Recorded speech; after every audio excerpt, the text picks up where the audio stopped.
80 से 90% शरीर से विकलांग, 10 साल तक उस गुनाह की सजा काटी जो कभी किया ही नहीं और आखिरकार बेगुनाह घोषित। लेकिन सवाल वही कि जो मानहानि हुई, सम्मान हानि हुई, जो 10 साल सलाखों के पीछे कटे, इसकी भरपाई कैसे होगी।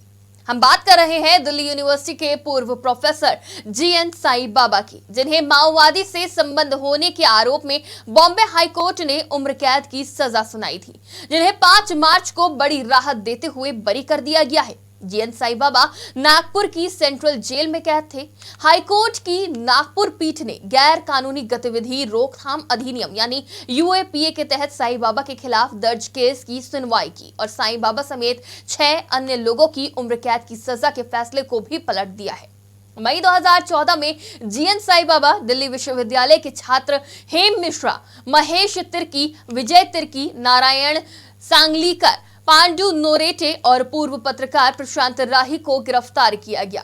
पांडु नरोटे की मौत हो चुकी है। आपको बता दें कि 2014 से जेल में बंद जीएन साई बाबा को महाराष्ट्र के गढ़चिरौली कोर्ट ने 2017 में उम्र कैद की सजा सुनाई थी। 2022 में बॉम्बे हाई कोर्ट ने उन्हें बरी किया, लेकिन सुप्रीम कोर्ट ने बरी करने के फैसले को निलंबित कर दिया।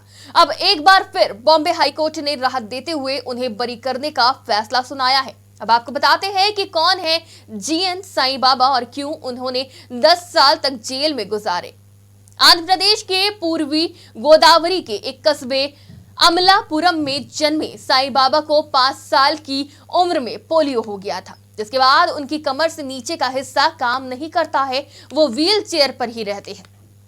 पत्नी वसंत से साई बाबा की मुलाकात कोचिंग क्लास में हुई थी, जिनसे उन्होंने लव मैरिज की थी। गोरखकोंडा नागा साई बाबा के नाम से मशहूर जीएन साई बाबा पढ़ाई पूरी करने के बाद 2003 में दिल्ली विश्वविद्यालय के रामलाल आनंद कॉलेज से बतौर अंग्रेजी प्रोफेसर जुड़े। जीएन साई बाबा मशहूर लेखक और मानवाधिकार कार्यकर्ता भी रहे हैं। बतौर मानवाधिकार कार्यकर्ता वो आदिवासियों, जनजातियों की आवाज रहे हैं, उनके हितों और विकास के लिए संघर्ष करते रहे हैं। साल 2014 में उन्हें नक्सलियों को समर्थन देने के आरोप में गिरफ्तार कर लिया गया था। इसके चलते उन्हें कॉलेज से निलंबित भी कर दिया गया। 31 मार्च 2021 को उन्हें नौकरी से बर्खास्त कर दिया गया। साई बाबा ने Akhil Bharatiya peoples resistance forum यानी AIPRF के कार्यकर्ताओं के रूप में कश्मीर और उत्तर पूर्व में चल रहे मुक्ति आंदोलनों का समर्थन किया। दलितों और आदिवासियों के अधिकारों के लिए 2 लाख किलोमीटर की यात्रा भी की थी।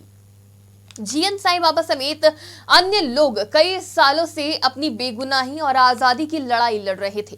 कई बार जमानत याचिका डाली, जो कई बार मंजूर हुई तो कई बार खारिज कर दी गई। इस बार उन्हें बड़ी राहत मिली है।